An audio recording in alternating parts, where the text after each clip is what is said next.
Hello everyone, आज हम सब इस वीडियो में अपने क्लास 10th के लिए बोर्ड एग्ज़ाम के लिए अपने नेक्स्ट कविता का सारांश देखने वाले हैं और कवि का परिचय देखने वाले हैं, सुनने वाले हैं। सारांश को आप लोग ध्यानपूर्वक सुनिएगा और बार बार एक दो बार सुनिएगा ताकि आप लोग प्रश्नोत्तर कर सकें। नागार्जुन जी की दो कविताएं हमारे सिलेबस में इन्वॉल्व हैं, यह दंतुरित मुस्कान और फसल। नागार्जुन जी का जन्म जो है वो दरभंगा जिले के सतलखा गांव में सन 1911 ईस्वी में हुआ। इनका मूल नाम वैद्यनाथ मिश्र है। प्रारंभिक शिक्षा संस्कृत पाठशाला में हुई। इसके बाद वे अध्ययन के लिए बनारस और कलकत्ता गए। और मतलब इतना डिटेल तो आपको कवि परिचय जानने की ज़रूरत नहीं है। बेसिकली एक दो लाइन में दो तीन मुख्य बातें जो हैं वो आपको ध्यान में रहनी चाहिए। और उनकी जो रचनाएं हैं उनमें प्रमुख रचना का नाम ध्यान में रहना चाहिए, जो हम लोग कविता के अंत में सारांश में देखेंगे। ठीक है। नागार्जुन जी के बारे में यह प्रसिद्ध है, जैसा हम लोग पढ़ते हैं, जितनी जानकारी हम लोगों के पास है उसके अनुसार, कि इन्होंने संपूर्ण भारत की यात्राएं की थी। ये घुमक्कर प्रवृत्ति के व्यक्ति थे। तो घुमक्कर मतलब क्या कि जिनको घूमना पसंद था। वे हमेशा कभी भी अपने परिवार के साथ नहीं रहते थे। ज़्यादातर इनका समय जो है अलग अलग जगहों की यात्रा करने के में बीतता था। और यात्राओं के कारण ये परिवार के साथ इनका कम समय व्यतीत हुआ। और कम समय व्यतीत होने के कारण जब ये वापस से अपनी कुछ यात्रा ख़त्म करके आए और तब इनके बच्चे का जन्म हो चुका था। और कविता पढ़ करके ही ये अनुभव होता है कि उस समय उस बच्चे के से जब इनकी पहली बार मुलाकात हुई तो वो बच्चा लगभग 6 से 8 महीने की अवस्था का था। उसके नए नए दांत आने लगे थे। तो दंतुरित मुस्कान पहली कविता जो हम लोगों को इसमें पढ़नी है वो हम लोगों को पढ़नी है हमारे यह दंतुरित मुस्कान। तो इसमें एक छोटे बच्चे की मुस्कान की मनमोहकता का ही वर्णन वस्तुतः किया गया है। जब वो आते हैं और उस बच्चे की मुस्कुराहट देखते तो उस मुस्कुराहट को देखकर उनके अंदर जो भावना विकसित होती है उसको उन्होंने शब्दों में उकेरा है इस कविता के द्वारा। ऐसे इनकी कुछ प्रमुख अन्य काव्य कृतियाँ हैं।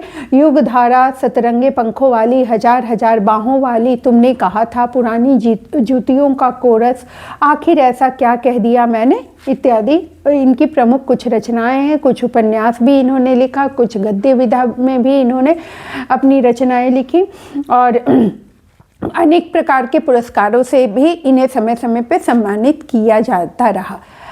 आते हैं हम लोग अगला देखते हैं। लोक जीवन से गहरा सरोकार था इनका। वस्तुतः कवि हों चाहे लेखक हों, कोई भी व्यक्ति अगर सोचिए तो प्रसिद्धि तभी पा पाता है वस्तुतः कि जब वह एक आम नागरिक की तरह सोचता है, उसके तरीके से उसकी कठिनाइयों को सोचता है, उनके जीवन को सोचता है, समझता है और उसके प्रति कुछ लिख रहा हो। जो कवि और लेखक हैं वो लिखने का काम करेंगे, जो आविष्कारक हैं या कुछ निर्माण करने वाले हैं तो वो लोग आम जनता से संबंधित चीज़ों का निर्माण करेंगे, तभी प्रसिद्धि ज़्यादा मिलती है। तो लोक भाषा से ये सारे कवि ज़्यादातर जुड़े हुए दिखते हैं और इनकी कविताओं को आप अपने जीवन से भी मैच करके महसूस कर सकते हैं। तो चलिए पहला हम लोग इनकी पहली कविता के बारे में जानते हैं। इनकी पहली कविता जो आपको ये पाठ्यक्रम में है वो है यह दंतुरित मुस्कान। तो वही 6 से 8 महीने के बच्चे का जिसके नए नए दांत अभी आने शुरू ही हुए हैं, ठीक है ना। तो उस समय स्वाभाविक है कि हर एक बच्चे की सुंदरता बहुत ही मनमोहक होती है और वह एक अजीब, आपके बगल में भी, आप सबों के भी आसपास या आपके घरों में भी कोई छोटा बच्चा देखने का आपको कभी मौका मिला होगा। भले ही हम लोग ऐसे तो यूँ जनरल कह देते कि बच्चे बड़े शैतान टाइप के होते हैं, ठीक है ना, और बड़ा तंग करते हैं, ऐसे भी सोच सकते हैं। लेकिन अगर की मुस्कुराहट को देखें तो कभी कभी बहुत ही प्यारा लगता है, ठीक है ना। और उसी मुस्कुराहट की यहाँ पे प्रशंसा की गई है। तुम्हारी यह नन्ही मुस्कान मृतक में भी डाल देगी जान, धूली धूसर तुम्हारे यह गात, छोड़कर तालाब मेरी झोपड़ी में खिल रहे जलजात। कवि का कहना है कि एक छोटे बच्चे की मुस्कान इतनी निश्चल और इतनी प्यारी मनमोहक होती है कि मानो वह एक मरे हुए व्यक्ति में भी जान डाल सकती है। ऐसा संभव तो है नहीं कि कोई मरा हुआ व्यक्ति मुस्कुराहट देख करके जी जाए, सच्चाई में ऐसा संभव नहीं है, इसीलिए ये सब अतिशयोक्ति अलंकार में चला जाता है। लेकिन कहने का मतलब है कि यहाँ मरा हुआ व्यक्ति इसको कहेंगे जो बिल्कुल उदास हो, परेशान हो, जीवन में मतलब हताश हो, निराश हो, बहुत ही दुखी हो। लेकिन वो वैसा व्यक्ति भी अगर एक छोटे बच्चे की मुस्कान को देखता है, क्योंकि छोटा बच्चा तो सही गलत अच्छा बुरा समझता नहीं है, वो बस मुस्कुराना जान रहा है और वो मुस्कुराता है, तो मजबूर कर देता है वैसे व्यक्ति को भी थोड़ी देर हंस लेने के लिए और मुस्कुरा लेने के लिए। और इसीलिए कवि ने लिखा है कि तुम्हारी यह दंतुरित मुस्कान डाल देगी मृतक में भी जान।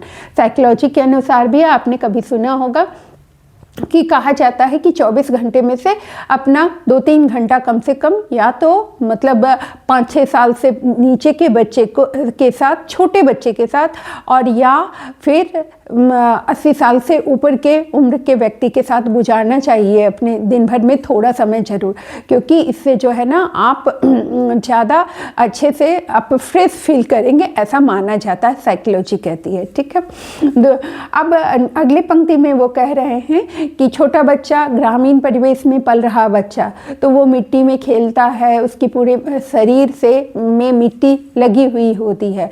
तो कवि उसकी तुलना कर रहे हैं कि मानो तालाब में कमल जो है ना, कमल का फूल जो तालाब में खिलना चाहिए था, वो अपने तालाब को छोड़ करके मानो मेरे आंगन में, घर के आंगन में खिल गया है। मतलब कि उस बच्चे की तुलना, उस छोटे बच्चे की तुलना उन्होंने कमल के फूल से की है, और जो उनको लग रहा है कि तालाब छोड़कर उनके घर में खिल गया है। तो यहाँ भी अतिशयोक्ति अलंकार जा रहा है। रस पाकर तुम्हारा ही प्राण पिघलकर जल बन गया होगा कठिन पाषाण।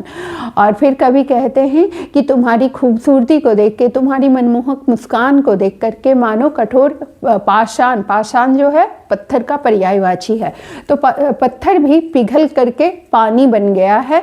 यानी कि कठोर से कठोर व्यक्ति भी तुम्हारी मुस्कान को देख करके आनंदमय हो जाएगा और वो अपनी कठोरता को भूल जाएगा।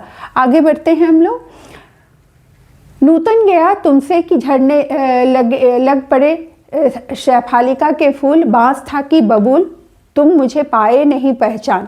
अब कवि कहते हैं कि वो बहुत दिनों बाद आए हैं और उस बच्चे को देख रहे हैं, और तब उसकी मुस्कान को देख कर के उनको ऐसा महसूस हो रहा है कि मानो बच्चे की मुस्कान ऐसी होती है जिसको देख कर के बांस या बबूल नहीं मायने रखता है कि वो किस चीज़ का पेड़ है, क्योंकि इन जनरल आपने कभी सुना नहीं होगा, बांस और बबूल दोनों के फूल मुश्किल से खिलते हैं, वो जल्दी किसी को दिखाई नहीं देते हैं। कहा जाता है कि बांस में अगर फूल आ जाता है तो उसके बाद पौधा ही ख़त्म हो जाता है, ठीक है ना, बहुत सालों पर कभी खुलते हैं और वो भी जल्दी किसी को दिखाई नहीं देते हैं। तो ऐसे पौधे जिस पे कभी फूल जल्दी खिलते नहीं हैं और दिखते नहीं हैं, वहाँ भी मानो शेफालिका के फूल खिल जाते हैं बच्चे की मुस्कान को देख करके। शेफालिका एक ऐसा पौधा है जिसके लिए माना जाता है कि उसमें हमेशा फूल खिले हुए रहते हैं।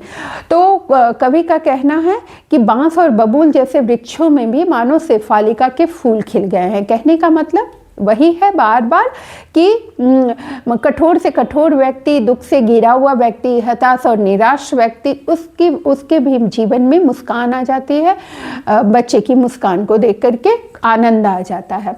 दूसरा वो कह रहे हैं कि बहुत दिनों पर वो आए हैं और इसीलिए शायद बच्चा पहली बार वो बच्चे को देख रहे हैं और बच्चा उनको देख रहा, इसलिए वो उनको पहचान नहीं पा रहा, और इसीलिए देखते ही रहोगे अनिमेष। अनिमेष का अर्थ होता है बिना पलक झपकाए हुए। तो बच्चा कभी गौर कीजिएगा, छोटे बच्चा ज़्यादा आपको किसी भी चीज़ को एक टक से निहारते रहता है, जिसको एक टक से निहारना कहते हैं, बिना पलक मूंदे हुए एक टक से बहुत देर तक निहारते रहता है। तो वो बच्चा जो है कवि को देख करके, यानी कि अपने बहुत दिनों बाद आए हुए पिता पिता को देखकर वो अनजान है, इसलिए उनको एकटक ही निहार रहा है। चलिए नेक्स्ट हम लोग आते हैं। थक गए होगे आंख लूं मैं फेर, क्या हुआ यदि हो सके परिचित न पहली बार। अब कवि कहते हैं कि कवि को खुद ही लग रहा है, क्योंकि वो तो पिता हैं तो उनको उस बच्चे के प्रति प्रेम आ रहा है, और वो कह रहे हैं कि इस तरह से एकटक देखते देखते शायद तुम थक गए होगे, लेकिन तुम अपनी नज़र हटाना नहीं चाह रहे हो, क्योंकि जब तक तुम पहचानोगे नहीं, क्योंकि छोटे बच्चे की ये क्षमता ज़्यादा होती है कि वो ज़्यादा देर तक एकटक निहारते रहते हैं। लेकिन कभी महसूस कर रहे हैं कि तुम अपने से तो अब अपनी आँख फेर नहीं रहे हो, क्योंकि तुम मुझे पहचान नहीं पा रहे हो। तो अब मैं सोचता हूँ कि मैं ही अपनी आँख तुमसे फेर लूँ, ताकि तुम्हारी नज़र मुझसे हट जाए, क्योंकि तुम्हारी आँखें अब थक चुकी होंगी। कोई बात नहीं है, अभी पहली बार हम लोग मिले हैं, और पहली बार में अगर तुम मुझे नहीं भी पहचान सके हो तो कोई बात नहीं है, मैं तुम्हारा पिता हूँ, तुम मुझे पहचान ही लोगे। यदि तुम्हारी माँ न माध्यम बनी होती आज, मैं न सकता देख, मैं न पाता जान। अब अगला वो अपनी पत्नी यानी कि बच्चे की माँ तक आते हैं और अपनी संवेदना, अपने अच्छे भावों को उनके प्रति व्यक्त करते हैं इन पंक्तियों के द्वारा।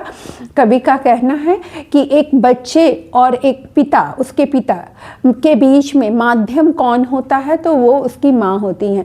अगर ये नहीं होती, तुम्हारी माँ आज नहीं होती, वो बच्चे को ही संबोधित करके कहते हैं कि तुम्हारी माँ अगर हम दोनों के बीच में नहीं एक सेतु का काम करती, एक पुल का काम करती, तो आज हम सब मैं तुम्हें न देख सकता न जान पाता, क्योंकि तुम्हारा अस्तित्व ही नहीं होता। तुमको इस दुनिया में लाने वाली माध्यम ही है तुम्हारी माँ। आगे हम लोग आते हैं। तुम्हारी यह नन्ही मुस्कान धन्य तुम, माँ भी तुम्हारी धन्य, चिर प्रवासी मैं इतर मैं अन्य। और कभी फिर कहते हैं कि तुम्हारी ये जो मुस्कान है ये बहुत ही अच्छी है, बहुत ही मनमोहक है, और साथ ही तुम्हारी जो माँ है वो भी धन्यवाद की पात्र हैं, और उनका भी मैं धन्यवाद देता हूँ, क्योंकि मैं तो प्रवासी हूँ। मतलब प्रवासी जो कि वहाँ एक जगह पे नहीं रह रहा है, दूसरी जगह पे रहने वाले को प्रवासी कहते हैं हम लोग। तो वो कहते हैं क्योंकि वो घुमक्कड़ प्रवृत्ति के हैं, तो वो तो कभी टिक करके और अपने घर में ज़्यादा समय बिताते नहीं हैं अपने परिवार के साथ। तो वो कहते हैं कि मैं तो प्रवासी हूँ, मैं कभी यहाँ रहता हूँ, कभी वहाँ रहता हूँ, मैं बहुत कम ही तुम लोगों के साथ रहता हूँ। तुम और तुम्हारी माँ बहुत धन्य है, क्योंकि तुम्हारी माँ के कारण ही आज मैं तुम्हारी इस मनमोहक मुस्कान को देख पाया हूँ। इस अतिथि से प्रिय तुम्हारा क्या रहा संपर्क, उंगलियाँ माँ की कराती रही हैं मधुपर्क। कवि कहते हैं कि मैं तो अतिथि हूँ तुम्हारे लिए, और मुझसे तुम्हारा कोई भी संपर्क नहीं है, कोई भी नाता नहीं है। भले ही मैं तुम्हारा पिता हूँ, लेकिन फिर भी तुम मुझे सच बात है नहीं जानते हो, और इतनी आसानी से जान भी नहीं पाओगे, क्योंकि मैंने तो तुम्हारे लिए अभी तक कुछ किया ही नहीं है। वो तो तुम्हारी माँ ही हैं, जिनकी उंगलियाँ जो हैं तुम्हें मधुपर्क यानी कि मतलब खाना खिलाती हैं, अपनी उंगलियों से खाना खिलाती हैं, उनकी उंगलियों को चाट करके तुम्हारा मन तृप्त होता है। आगे हम लोग बढ़ते हैं। देखते तुम इधर कनखी मार और होती जबकि आंखें चार, तब तुम्हारी नन्ही मुस्कान मुझे लगती बड़ी ही छविमान। अब कभी फिर कहते हैं कि बच्चे की एक साधारण सी मतलब चेष्टा का, उसकी क्रियाकलाप का वर्णन है यहाँ पर, कि बच्चा जब बहुत देर तक अनजान आदमी कोई आता है तो सीधे नहीं देख करके उनके तरफ कनखियों से, मतलब कनखी किसको बोलते हैं, तिरछी नज़र से, तिरछी नज़र से सीधे ना देख करके, मानो वो तिरछी नज़र से वो उनको देखता है, और वो तिरछी नज़र से लगातार इनकी ओर देख रहा है। और जैसे ही दोनों की आंखें मिले, मतलब कि पिता और उस बच्चे की आंखें मिल रही हैं, वैसे ही वो मुस्कुरा फिर देता है और अपनी मुस्कान को बिखेर देता है, जिसे देख करके कवि को बहुत ही आनंद का अनुभव होता है। इस कविता की से निष्कर्ष ये निकलता है कि यह कविता बच्चे की नन्ही मुस्कान और माँ की भूमिका, बाल्य मासूमियत की जीवनदायिनी शक्ति को अत्यंत भावपूर्ण ढंग से इस कविता में कवि ने प्रकट किया। मतलब 3 बातों की चर्चा हुई है कि उसकी नन्ही मुस्कान में क्या है कि मृतक में भी जान डाल देगी, बांस और बबूल में फूल खिला देती है, पाषाण को पानी बना देती है।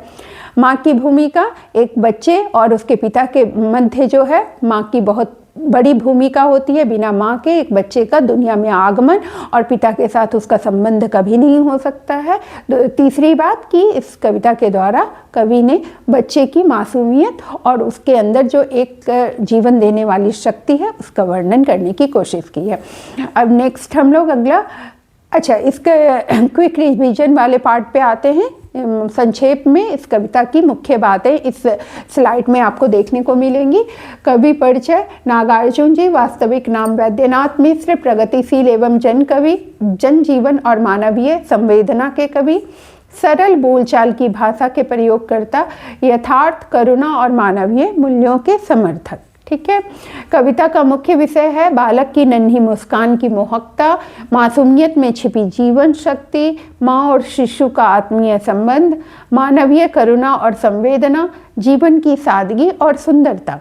भाषा शैली सरल सहज बोलचाल की भाषा है, भाव प्रधान और चित्रात्मक शैली है, कोमल संवेदनशील अभिव्यक्ति है, बिंब और प्रतीकों का प्रभावी प्रयोग है, मुक्त छंद का प्रयोग है। कभी कभी इस तरह के प्रश्न में देखने को मिलते हैं कि इस कविता में किस तरह की शैली है, किस तरह की भाषा का प्रयोग किया गया है। तो इसमें ये सब पॉइंट अगर आप याद कर लेंगे तो आपको सहज होगा, आंसर देने में आसानी होगी। केंद्रीय भाव: नन्ही मुस्कान मृतप्राय व्यक्ति को भी जीवन देने का काम करती है। बालक की मासूम हंसी कठोर हृदय को भी पिघला देती है। माँ इस मुस्कान की माध्यम और जननी है। मानवता और प्रेम ही जीवन का सार है। कवि की गहरी मानवीय संवेदना का इस कविता के द्वारा चित्रण हो रहा है। परीक्षा के लिए याद रखने योग्य बिंदु है नन्ही मुस्कान जीवन और करुणा का प्रतीक, बालक आशा और भविष्य का संकेत, क्योंकि आज के बच्चे कल के युवा और कल का देश का भविष्य। ठीक है ना, तो इसलिए बच्चों की धरोहर को संभालना बहुत जरूरी है। माँ माध्यम और सृजन की शक्ति, कविता में मानवीय संवेदना प्रमुख। नागार्जुन जी जन कवि और प्रगतिशील कवि के रूप में जाने जाते हैं। तो इस तरह से इस कविता के मुख्य बिंदु खत्म हुए। अब हम लोग नागार्जुन जी द्वारा ही रचित दूसरी कविता जो आपके पाठ्यक्रम में शामिल है उसके बारे में पढ़ते हैं। यह है फसल। ये शब्द तो आप लोग जानते ही हैं। कोई उपज जो होती है वो फसल कहलाती है। जब हम लोग कोई अनाज बोते हैं और फिर वो हार्वेस्ट होता है, कटता है, तो वो फसल कहलाती है। अब इन जनरल साइंस के भी आप लोग विद्यार्थी हैं, आपने साइंस भी पढ़ रखा है, तो आप जानते होंगे कि एक फसल कैसे बनती है। तो फसल बनने में जो है हवा, पानी, सूर्य की रोशनी और न्यूट्रिएंट्स, डिफरेंट टाइप्स के माइक्रो और मैक्रो न्यूट्रिएंट्स सबका इन्वॉल्वमेंट होता है, जो कि मेजॉरिटी ऑफ न्यूट्रिएंट्स जो हैं प्लांट्स जो हैं वो कहाँ से प्राप्त करते हैं, सॉइल से प्राप्त करते हैं। उसके अलावा हवा से ऑक्सीजन और पानी से उनको हाइड्रोजन गैस की प्राप्ति होती है। ठीक है, और ये सारे तत्वों के मिलने से क्लोरोफिल पिगमेंट के प्रेजेंस की वजह से वो प्रकाश संश्लेषण की प्रक्रिया को पूरा करते हैं, जिसको इंग्लिश में फोटोसिंथेसिस कहते हैं, और तब जाकर के एक फसल परिपूर्ण होता है। और साथ ही इन सब के ये तो प्राकृतिक बातें हुई जो बहुत ज़रूरी हैं, और साथ ही साथ उसमें इंसान की मेहनत लगती है। जब तक किसान उस बीज को बोएंगे नहीं, क्योंकि वो बोए काटे अपने आप नहीं जा सकते हैं। बोने के लिए, काटने के लिए समय समय पे उनमें न्यूट्रिएंट्स को अगर ऊपर से मैन्योर और फर्टिलाइजर डालने हैं ज़रूरत के हिसाब से, तो वो सारा काम मनुष्यों के द्वारा किया जाता है। तो अल्टीमेटली इसी व्यवस्था को इस यहाँ पे कवि ने कविता के रूप में बताने की चेष्टा की है। ठीक है, तो फसल, एक के नहीं, दो के नहीं, ढेर सारी नदियों के पानी का जादू। पानी बहुत ज़रूरी है। वाटर इरिगेशन जो होता है वो सिंचाई फसल की बहुत ज़रूरी है फसल के उत्पादन के लिए। और उसमें जो है कवि कहते हैं कि एक दो नहीं, जितनी भी नदियां होती हैं आसपास, सभी के पानी का जादू उस फसल में मिला हुआ होता है। मतलब जादू मतलब कहने का कि उसमें जितने भी तत्व होते हैं वो फसल में इन्वॉल्व होते हैं फसल के डेवलपमेंट के लिए। एक के नहीं, दो के नहीं, लाख लाख करोड़ करोड़ हाथों के स्पर्श की गरिमा। और यहाँ पे प्रकृति के बाद कवि किसानों की खासियत और उनकी महानता का वर्णन कर रहे हैं, उनकी उपयोगिता का वर्णन कर रहे हैं कि एक दो नहीं बल्कि लाख लाख 10-10 लाख लोग किसान बने हुए हैं, वो खेती कर रहे हैं। तभी नहीं तो सिर्फ नदियों के जादू से कोई काम नहीं होना था। जब तक वो अपना मेहनत नहीं करते, वो फसल नहीं उगाते, तब तक हमें पैदावार प्राप्त नहीं होती। दोनों के, और एक तरह से इस कविता के द्वारा कभी ये भी समझाने की, छोटी सी कविता आपके सामने दी गई है, लेकिन उसके द्वारा कभी ये भी समझाने की, एक बहुत बड़ा संदेश देने की भी कोशिश कर रहे हैं कि प्रकृति और मनुष्य हमेशा साथ होकर के चलेंगे, तभी डेवलपमेंट सही तरीके से होगा और मनुष्य का अस्तित्व बचा हुआ रहेगा। प्रकृति के पास हर चीज़ का खजाना है, प्रकृति के पास हर सामर्थ्य है, जिसमें अगर मनुष्य उचित तरीके से, सही तरीके से सहयोग देता रहे तो दोनों आगे बढ़ सकेंगे और दोनों उन्नति कर सकेंगे। लेकिन अगर मनुष्य उसमें कुछ गड़बड़ी करेगा तो फिर समस्या में पड़ेगा। आगे हम लोग आते हैं। एक की नहीं, दो की नहीं, हजार हजार खेतों की मिट्टी का गुणधर्म। यहाँ पे पानी की बात हो गई, किसानों की बात हो गई। अब आते हैं फसल के लिए इम्पोर्टेंट तीसरी चीज़ है मिट्टी। मिट्टी से मुख्यतः कहा जाता है, साइंस में आपने बायोलॉजी में पढ़ा होगा कि आपने 16 न्यूट्रिएंट्स के बारे में पढ़ा होगा, जिसमें से 13 जो है, मतलब मोस्ट ऑफ देम जो है ना, वो सॉइल से ही पाते हैं, उनको अवेलेबल होता है। तो वही कह रहे हैं कि एक दो नहीं बल्कि हजार हजार खेतों की मिट्टी का गुणधर्म, मतलब उसमें कौन सा न्यूट्रिएंट पाया जाता है, इस पे डिपेंड करता है कि हमारी पैदावार, मतलब किसान के द्वारा पैदावार कैसी होगी, फसल कैसा प्राप्त होगा। ठीक है, फसल क्या है? और तो कुछ नहीं है, वह नदियों के पानी का जादू है, वह हाथों के स्पर्श की महिमा है। और फिर अंत में कवि कहते हैं कि फसल सच में क्या है? तो फसल और कुछ भी नहीं है बल्कि यह नदियों के पानी का जादू है, मिट्टी की खासियत है और साथ ही साथ लोगों के हाथों के स्पर्श की महिमा है। और जब ये सारे चीज़ एक साथ मिल जाते हैं तो पैदावार अच्छी होती है और हमें फसल प्राप्त होती है। ठीक है, अब हम लोग भूरी, काली, सांवली मिट्टी का गुणधर्म है। अलग अलग तरह की मिट्टी की अलग अलग खासियत है। रूपांतरण है सूरज की किरणों का। सूरज की किरणें भी मिलना बहुत ज़रूरी है, क्योंकि फोटोसिंथेसिस नाम ही है प्रकाश संश्लेषण या फोटोसिंथेसिस। प्रकाश के बिना तो ये संभव ही नहीं है, लाइट के बिना, सनलाइट के बिना तो ये संभव ही नहीं है। सिमटा हुआ संकोच है हवा की थिरकन का, और साथ ही साथ हवा से जो है ऑक्सीजन मिल रहा है। तो ये सारी चीज़ों का मिलना बहुत ज़रूरी है, तभी पैदावार अच्छी होगी। याद करने वाली बात है, फसल सामूहिक श्रम प्रकृति के सहयोग का प्रतीक है। यह कविता किसान, श्रम और प्रकृति की महत्ता को उजागर करता है, तीनों चीज की महत्ता को बता रहा है।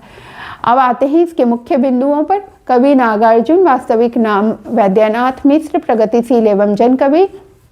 वहाँ जो हमने पढ़ा कवि परिचय में वही यहाँ पे है। कविता का मुख्य विषय फसल सामूहिक श्रम का नाम है, प्रकृति और मानव के सहयोग का महत्व है, किसान के परिश्रम का सम्मान करना चाहिए, उपभोक्ता संस्कृति के विरुद्ध चेतावनी दी जा रही है, कृषि संस्कृति की महत्ता बताई जा रही है। इसकी का केंद्रीय भाव है, फसल किसी एक व्यक्ति की देन नहीं है, नदियों का पानी, मिट्टी, सूर्य, हवा और मनुष्य सभी का योगदान उसमें है।